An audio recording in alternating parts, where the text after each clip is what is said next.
Egypt was the first empire in the world. Originally, it was two kingdoms, Upper Egypt in the south and Lower Egypt in the north. These names were reflective of the north-flowing Nile River. The union of these two kingdoms gave the Hebrew name Mizraim, which means two Egypts. Egypt had a very strong agricultural economy because of the Nile, and they were rarely affected by famines.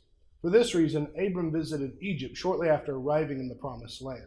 There was a famine in Canaan, and God had told him that God would take care of him. But instead of trusting in God, Abram decided to trust in Egypt instead.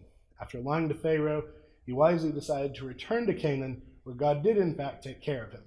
Several years later, Jacob and his family went to Egypt for a very similar reason, only for their descendants to become slaves a few centuries later. God led the Israelite children out through the Red Sea by the hand of Moses and delivered them back to the land of Canaan eventually. Egypt was symbolic of the bondage of sin. God wanted his people to have nothing to do with them, to avoid leaning on them. The Israelites celebrated Passover to remember their deliverance from Egypt.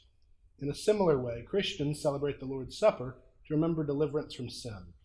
The Israelites left Egypt through the waters of the Red Sea. Christians leave sin through the waters of baptism. The Israelites foolishly longed for the garlics, the melons, and the cucumbers of Egypt. Forgetting about the milk, honey, and grapes of Canaan, Christians are warned to avoid going back to sin, but encouraged to focus on our promised land.